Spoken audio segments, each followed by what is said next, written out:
Hello, St Canardians. My boy Spike is back today. Welcome to the St Canard Files, a Darkwing podcast. I'm your host, Will Santana, and I'm Mike Russo, and maybe we need a shorter intro.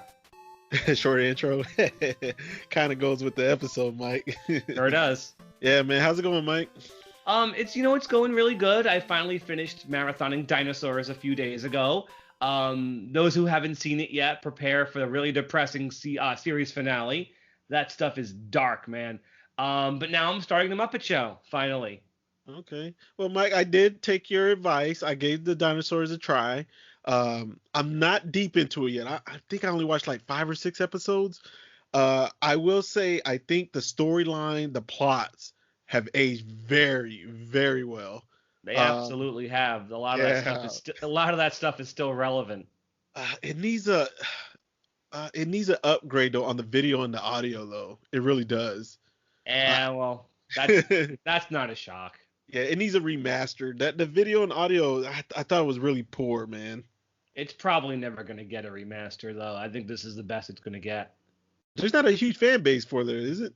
There really isn't. I mean, Henson fans talk about it, but there really isn't a fan base per se about it. I wish there was. I'd love to talk about it more, but no, there really isn't a Dinosaurs fan base.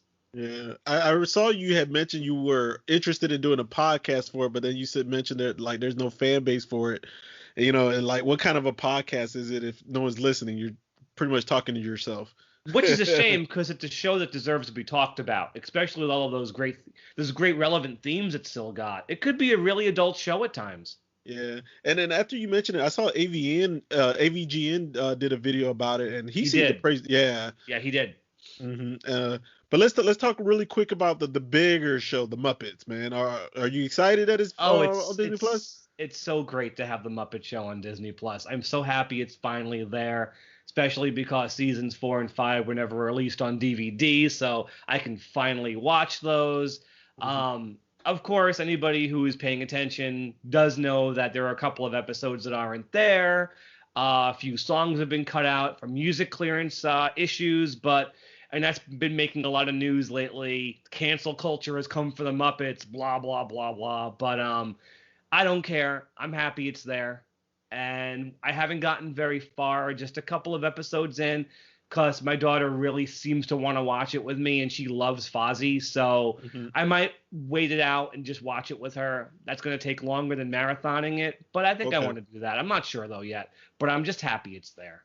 Okay, I think I watched the first 2 episodes, and I was okay with it. I just didn't know the guests, kind of like it's so old and old school. Well, that's the biggest problem with the show. Yeah. A lot of the guests no one remembers, and the first season's actually pretty rough. It's not exactly how the characters turn out. I mean, Frank Oz doesn't even perform Piggy half the time. Gonzo and Fozzie are really, really like rough around the edges. It gets better in the second season. Okay. Yeah, I mean, like I said, I was watching the first episode and there was no modern names. There was no Leonardo DiCaprio, no Dave Chappelle, no Eddie Murphy. But some of these people were big for their time. It's just they're pretty much forgotten today. Mm-hmm. Yeah, and that's before my time too, so it's old. You're old. Yeah, I just remember a lot of these people from older movies. Since I like a lot of old movies and TV shows, I do know a lot of these guest stars. Oh, okay. But I understand. I do. I mean, I know most of them, but kids today aren't going to get who any of these people are. Literally any of them. And you quickly mentioned that some episodes were missing. Is there a reason why certain episodes are missing? 2 of them are missing. The Brooke Shields episode ends with all the characters singing The Wonderful Wizard of Oz, and they couldn't clear that, and it was essential to the ending of the episode, so they just didn't add it. That one's gone. Maybe they're gonna try to work that out, so it may show up. I Hmm. got my fingers crossed. The other one guest star is somebody who, since this is a G-rated podcast, he did some bad things about 10 years ago. Let's just say he's a convicted felon. I won't go into why. Can you say his And name so I can Chris look Lang- it up? Chris Langham. Okay. He actually wasn't a star. He was a staff writer on the Muppet Show. But Uh-huh. when Richard Pryor dropped out at the last second, they didn't have a guest star, so they got him. Hmm. I heard the episode's pretty funny, but considering what he's done recently, I totally get why the episode isn't there. And I'll tell you what he did after we're done recording. Okay. Listeners, if you want to know for yourself, go ahead and Google it, Chris Langham. Okay. But I So don't want to say it on the air. okay, so they can just pause us for right now and Google real quick. Just Google it. And then a bunch of episodes I'm missing, like some songs, but it's all music clearance problems. They just couldn't get the rights to the stuff. Every episode's got like 3 or 4 songs. Okay. So And after you Google this, come back. Come back to yes, the please come back. We podcast. have Darkwing Duck to talk about. All right, now, Mike, let's get a little bit. We got a little bit of time to kill because it's not a long episode. I think we're going to talk about today. No, I don't think so either. Okay, now this episode deals with slime. Yeah. My first encounter with slime on television that I can remember is either Ghostbusters because it's Slimer, Yeah. or You Can't Do That on Television on Nickelodeon. I think for me, actually, no, I have to go back even further. I Oh, was going to say Ghostbusters, but no. It's the slime that came with the He-Man toys there was that slime my that came that with my parents wouldn't let me play with. There was a He-Man toy where you strap one of the good guys to a chair and you poured the slime into a dinosaur skull and it slowly oozed onto the action figure. And my parents wouldn't, they bought it for me, but they wouldn't let me play with it because they were afraid the slime was going to damage our furniture. Mm. And I was probably 4 or 5. So that was my first introduction to slime and slime related stuff. But then probably right after that would be Ghostbusters and Slimer. Definitely. Okay. See, I can't remember which one I watched first because they both were so big for me. Like, when I was a kid, 5 years old, Ghostbusters and You Can't Do That on Television. See, I didn't have Nick as a kid, so I wouldn't have even known that existed. See, I knew about Nickelodeon before I left the United States when we went U.S. territory, Puerto Rico. But For the nitpickers out there. yeah, there was a few nitpickers on me about that. Yeah, so I do remember on You Can't Do That on Television. You couldn't say I don't know, and if you Yes. said that, you got hit with slime. And if you just said the word water, then the bucket of water would come on you. Yeah. I don't know And- why, but when I was a kid, that joke never got old. When you're a kid, jokes like that don't get old. Hmm. And of And- course, the Nickelodeon logo was a big splat. Yeah, I went back and I started watching some bootlegs of You Can't Do That on Television, and I did not know Alanis Morissette was on that show, man. Was she? Yeah, she was a regular like season 4 or something like that. Oh, I had no idea. Yep, just a little girl. That's pretty ironic, don't you think? Oh, I see what you did there with that pun, huh? I went there. I totally went there. I don't regret it. All right, so Mike, what episode are we talking about today? Holy jeez, this is a weird one. We're talking about slime okay, you're okay. You get it? I'm okay, you're okay. Slime okay, you're okay. This is interesting. I like this one less as an adult. I was kind of obsessed with it as a kid. I really liked it a lot. But going back to it as an adult, I think it's a really weird one. It's a little uncomfortable. I'm going to point out why I feel that way. Obviously, this is the episode where Gosalyn becomes a ravenous slime monster. How do you feel about it? To me, it's a filler episode. It's I don't hate this episode one bit, but it's not one that I would ever just randomly pick out. It's one I don't mind when I'm binge watching. I wouldn't skip it when I'm binge watching. It's got one thing going for it, though. Oh man, my boy Spike is there and Bushroot's back. Yes, it's been a little while, hasn't it? Yeah, we haven't seen Bushroot since the Christmas episode, right? No, we haven't seen Bushroot since Incredible Bulk. Oh yeah, Incredible Bulk. Okay. Yeah, he was in that Wow. one in Twin Peaks, but that still was a long time ago. Okay. I think what hurts this episode in the order we're doing it, it's after two big ones. Binky's Inside Binky Brain Brain and Haunting Banana Brain. That kind of hurts it a little bit. But Yeah. what helps it is Bushroot coming back. I think that's what Yes. helps it. Yeah. Okay, so Mike, what's our production air date order? All right. So this one aired Thursday, April 30th, 1992. Man, we're down to the home stretch here. I think we only have 8 left after this one on the Disney afternoon. Mm. It was 70th by production numbers. Ooh, it's way back there. Yep. We're into the 70s now. Wow. We are really, again, home stretch. Yep. Our story editor is Kevin Crosby Hops. He has only got one more left, which is the next one. And we have a new writer today, which might explain why this episode's kind of odd to me. His name is Gordon Bresic. The only other episode he wrote was Inherit the Wimp next season, which is another one I'm not really all that fond of. He started over at Hanna-Barbera. I don't really need to go too much into his career, but I think he's mostly well known for episodes of Animaniacs and Pinky and the Brain, which he did with his writing partner, Charles M. Howell IV, who also wrote a Darkwing Duck episode next season. He wrote Revenge of the Return of the Brain Teasers, which I know is one you don't like that much. Mm-hmm. I don't feel like this writer, Gordon Bresic, really understood the character dynamics a little bit, because I don't like how Gosalyn's treated in this episode. I think it's a little uncomfortable. And there's some weird... Darkwing is a really bad dad in this episode. Honestly, he really is. And there's some weird stuff in this one. Then again, he writes Bushroot really well, which I find really interesting. Gordon Bresic actually passed away in 2019. He was only 68. Wow, that was recent. Yeah, not long ago at all. And our animation is another one by Wang. Okay. Now, did anything pop to you on this one? First of all, yikes, the animation's kind of sloppy. Mm-hmm. Like, it's nowhere near as good as Binky's Brain or Darkwing Squad. It's really rough. I think there's a lot of off-model stuff in it. I think their really good stuff is in the last act with the giant, the garden lawn monster. Uh-huh. And some of the stuff at the end of the episode is pretty good, but there's some really bad stuff in this one too. The episode seems kind of rushed. Is there anything that stood out to you? Not really. I thought the night scenes looked pretty decent, but other than that, there was nothing that really popped to me. Nothing at all, really. Yeah, this one definitely seems kind of phoned in and sloppy.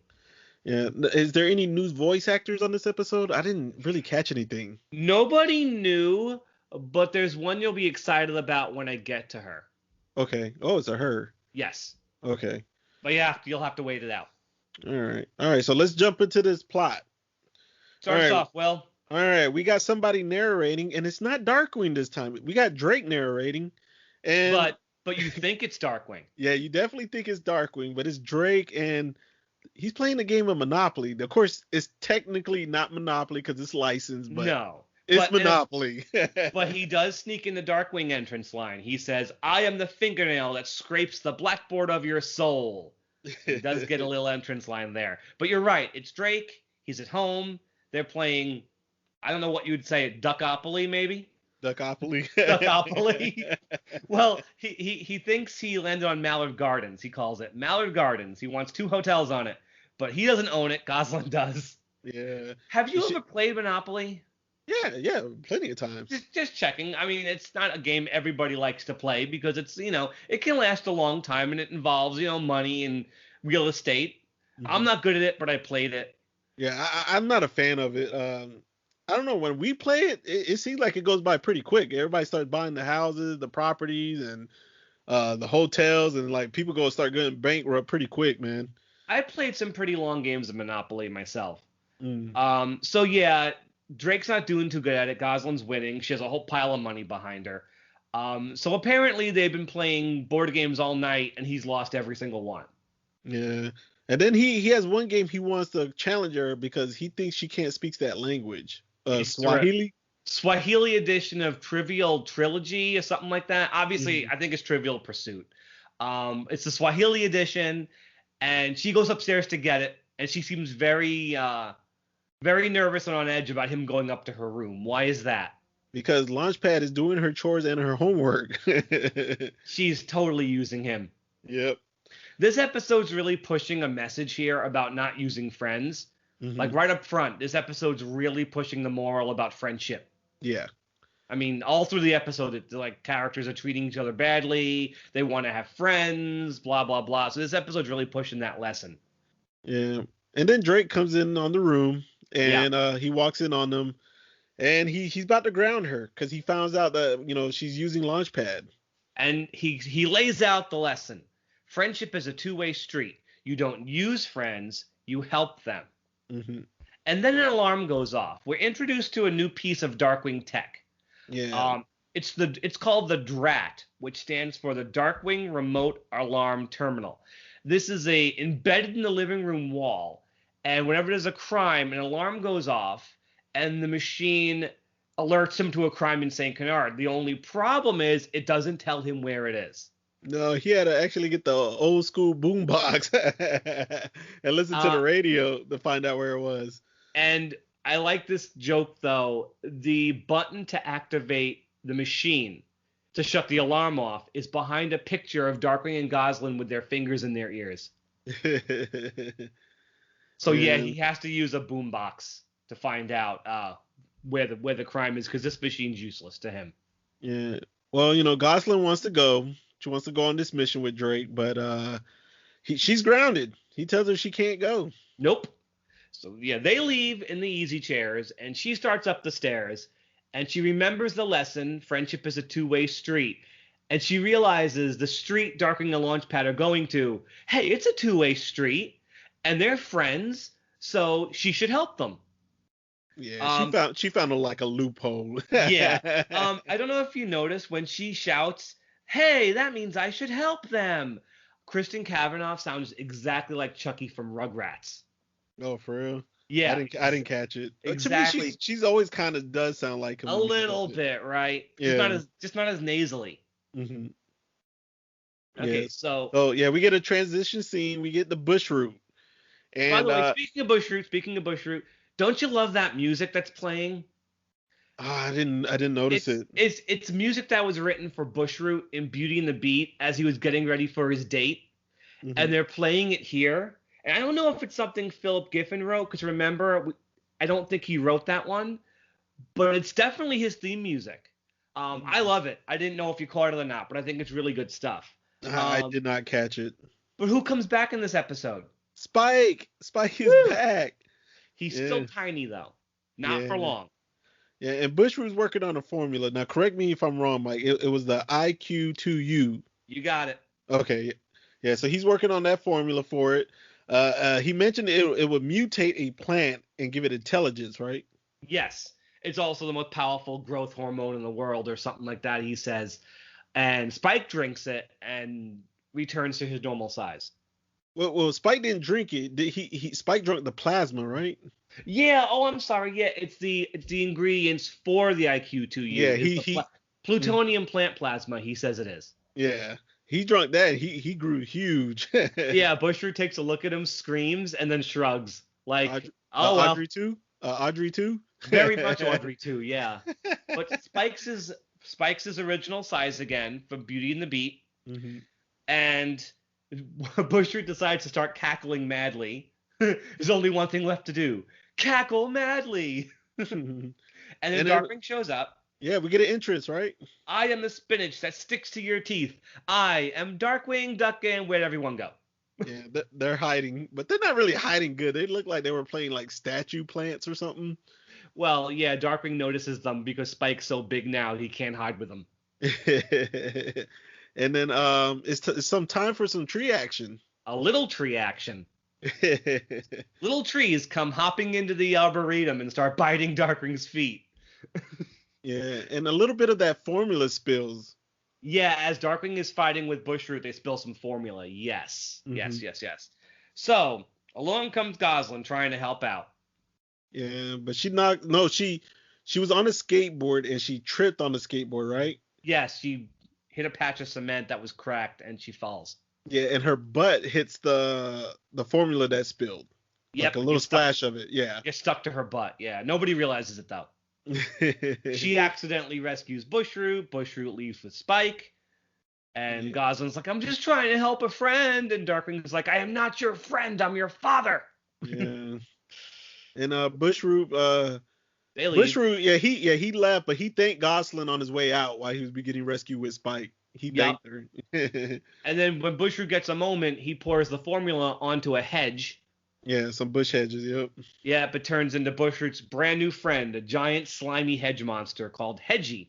Hedgie, and the first That's thing he does is eat a bookshelf. Now, Mike, I wanted to ask you this: yeah, does Hedgie eyes look just like Posey's eyes? a little bit. He has those weird kind of eyes, absolutely. And he doesn't really talk much. He just screams food, food, and he's voiced by Frank Welker because of course he is. Of course. Of course he is. Well, Frank Welker's there as Spike, panting and barking as Spike. So if you got him, use him. Yeah. All right. So something pretty gross happens to Gosalyn the next morning. Yeah, she's all covered in slime, but Drake is like he's yelling at her while she's in the room, and she's covered up in the slime, and I forgot what she was doing. She was doing something with the mirror, wasn't she? She was looking at herself in the mirror, yeah. Yeah. She's not just covered in slime. She is slime.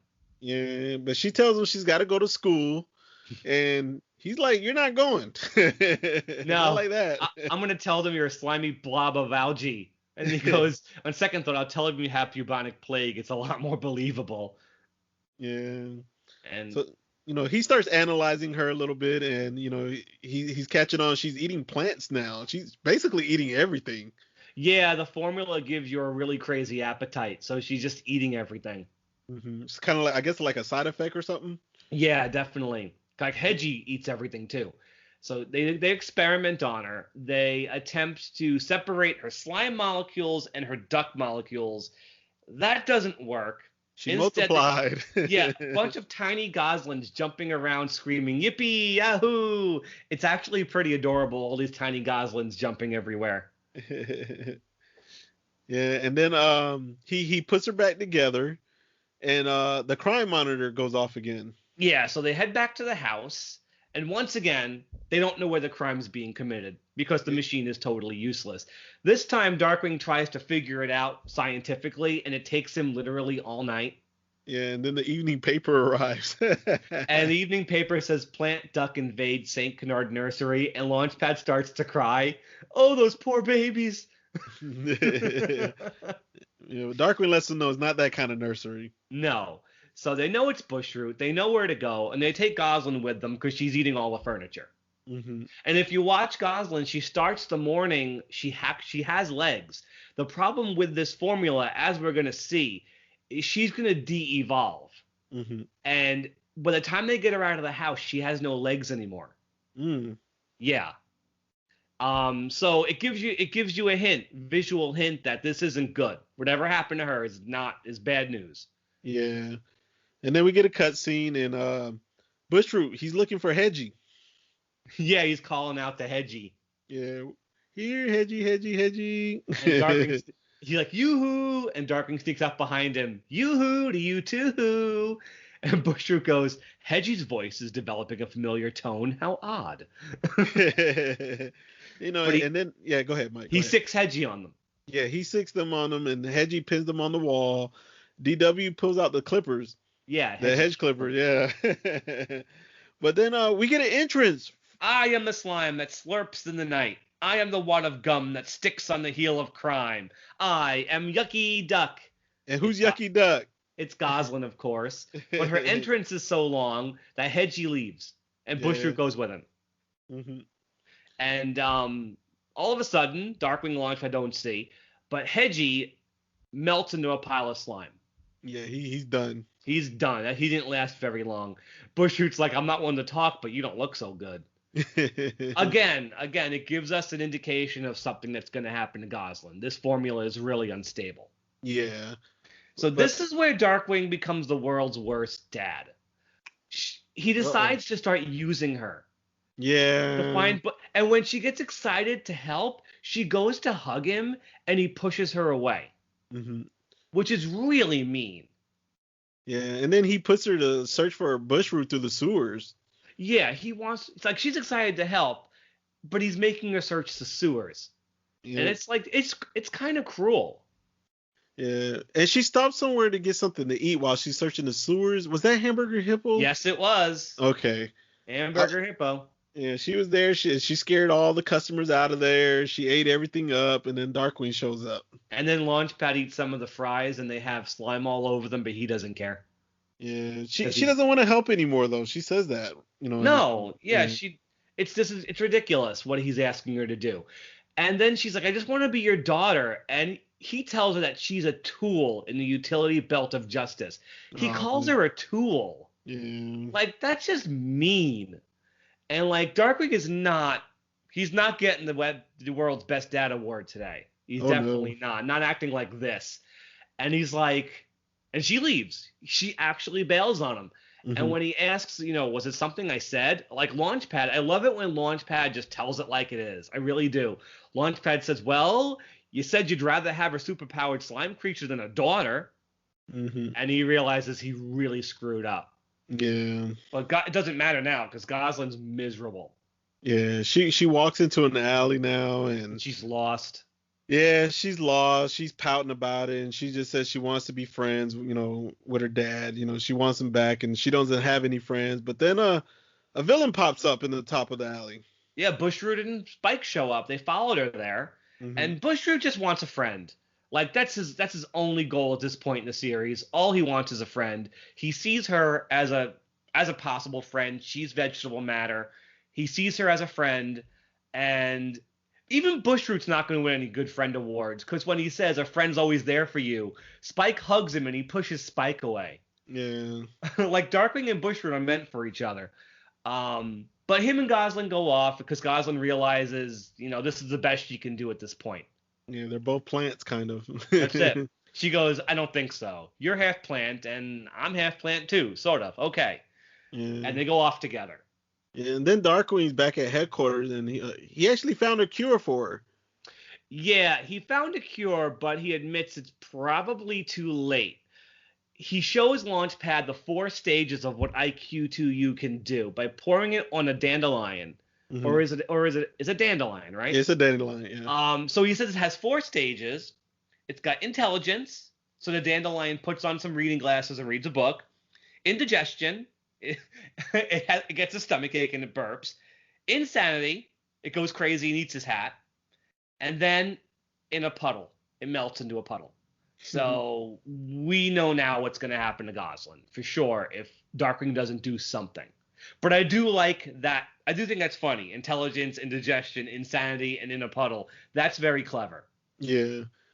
And then we go back to Bushroot, and he has a new formula, the new IQ2U. Yes, he improved it. He improved it. This is really, like, as a kid, it actually kind of shocked me in this scene. He's like, yeah, we'll have more friends, intelligent friends like me and you. And Gosalyn's backed to the camera. And then she turns around, and is she really Gosalyn anymore? Nah, she's not. She still has the hunger and everything, but her voice has changed. Her personality, like she seems like she's a mutant now. Like she's kind of like a zombie a little bit. Like she turns around with her eyes crossed and she's like just twiddling her lips, like blah, blah, blah, blah, blah, blah. Like she's going insane. Yeah. Like she's got there's no humanity left with her, And the soundtrack plays a little guitar riff that was from Revolution and Home Appliances. And that kind of adds to it. Like, it's kind of like creepy. Like this, I kind of wish this wasn't happening to Gosalyn. I feel kind of bad for her. Mm-hmm. I kind of feel like if this had happened to Darkwing, it'd be funny. Mm-hmm. But I don't know. I like Gosalyn too much for this to for me to be okay with it. I don't know how you feel. I mean, just one episode. It's okay for me. Yeah.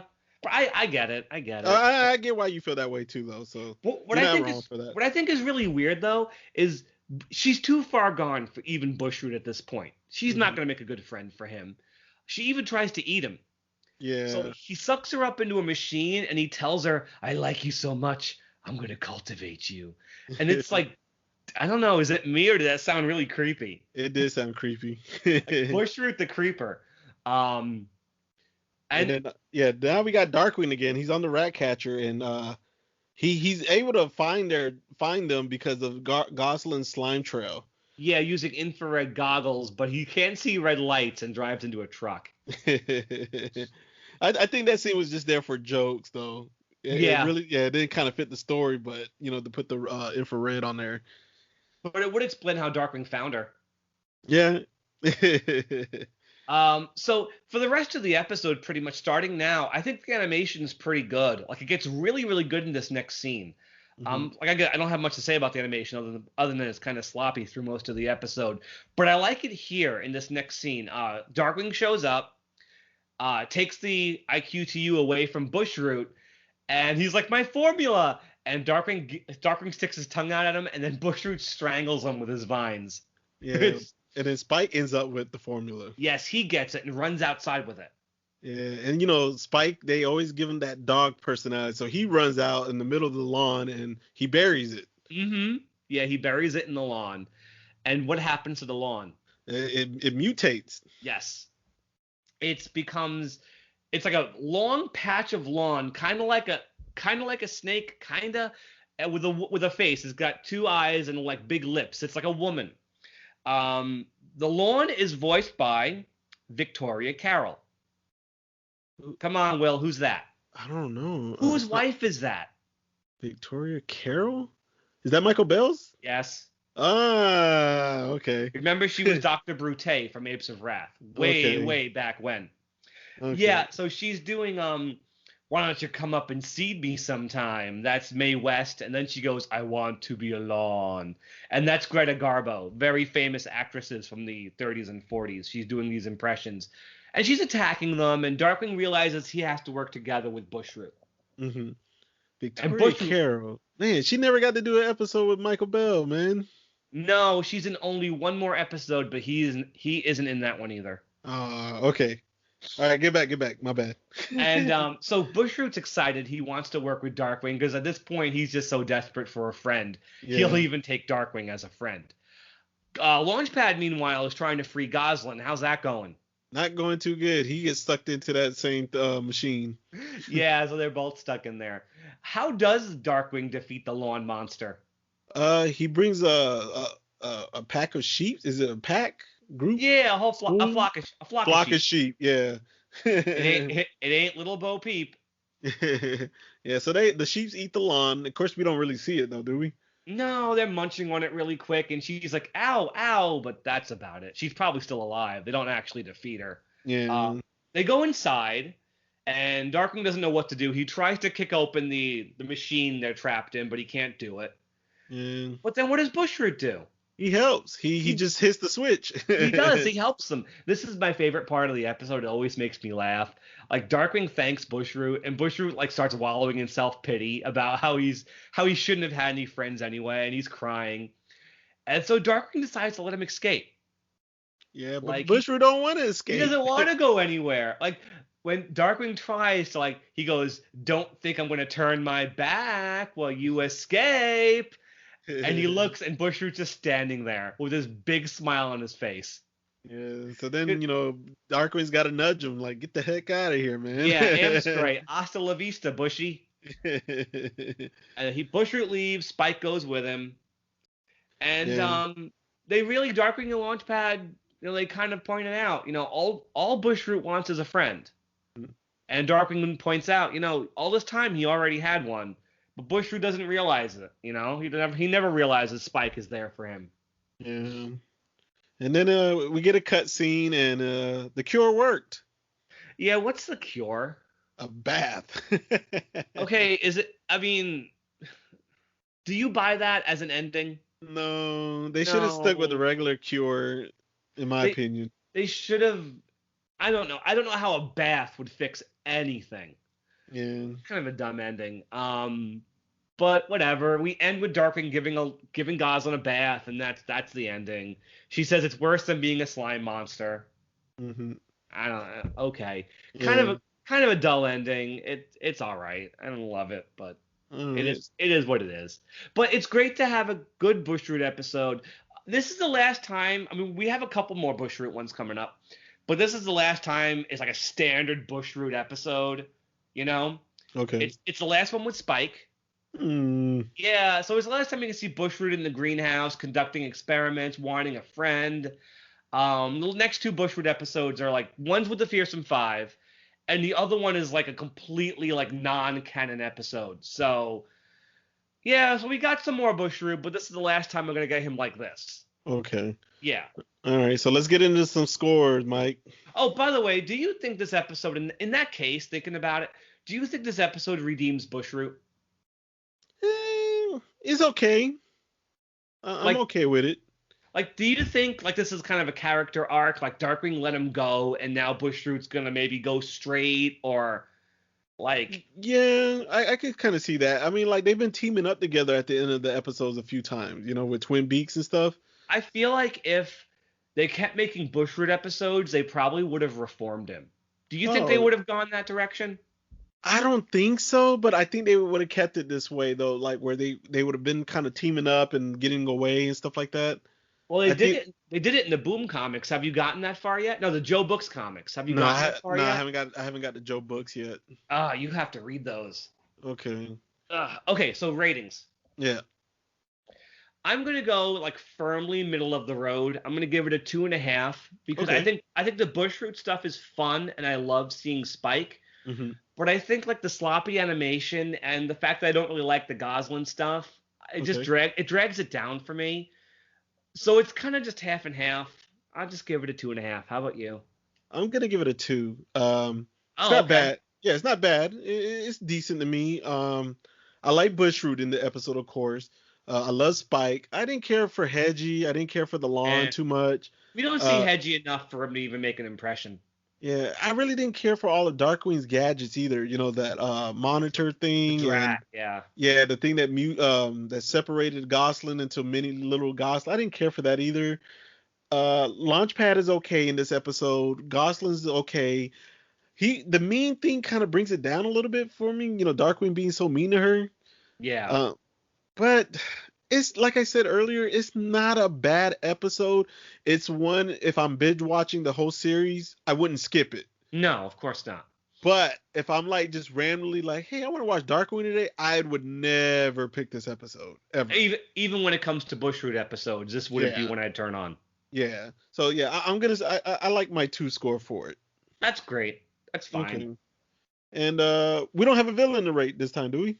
No, we're Well, running out of those. okay. All right. So then, Mike, what episode we got next? Okay, the next one's another weird one, but for different reasons. It's world history. This is the one where Gosalyn dreams she's traveling with Astro Duck throughout history to find the fountain of knowledge. Okay. Really, really weird. Not very much like a Darkwing Duck episode, but it Hmm. has its moments. I Hmm. do enjoy it. Megavolt's in it, and so is Herb. So it's decent. So we'll talk about that one next time. Okay. You have any thoughts on that one before we go? No, I'll just wait till we get to it. It's not a major one for me. It's certainly not. No. Okay. All right. I guess Mike, the people tuning in to us for the first time, where can they find us at? All right, we're everywhere: Stitcher, Spotify, Google Play, iTunes, Pocket Cast, Radio Public, iHeartRadio, and Pandora. Also on YouTube. I think that's all of them. I know there's a whole bunch more. I just can't name all of them. Hmm. Do you have any shout outs? Man, I'm just gonna kind of narrow it down today and just shout out one group of people, and that's anybody who does fan art on Darkwing, man. Thank you so much, because sometimes I'm just so impressed, and sometimes even if it's a character I don't care for, I still get so excited when I see some really good fan art. I really Yeah, do. absolutely.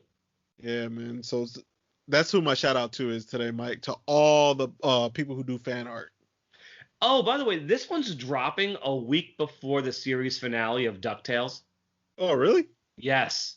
Okay. Yeah. So make sure y'all watch So that Ducktales finale. if you haven't watched it yet, the episode that's dropping today, at least when this one drops, is the second to last episode. Scrooge goes on trial. All his enemies are basically ganging up against him, but the series finale is an hour and a half. Okay. Hour and a So half. Whoa.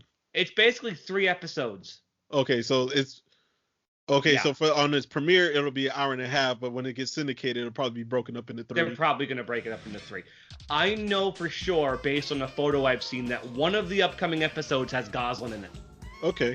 I That's saw cool. her in a photo, so we'll see what happens. I can't believe it's ending. I know you were ready for it to end, Oh but yeah. it's still weird. I feel like we just learned it's ending, and now it's ending. Crazy stuff, man. Yeah, man. But thanks everybody for tuning in today, man. We appreciate it. We're getting close to the end, Mike. We're getting close to the very end of this our podcast. We're down to like maybe 20 episodes left or something. Only eight more Disney afternoons, and then the last 13 ABC episodes. Oh wow, yeah, yep. We're getting down there. All right, yes, guys. We are. Thanks for tuning in, and make sure you stay dangerous. Enjoy yourself a little tree action, guys. Good night, everyone. Good night.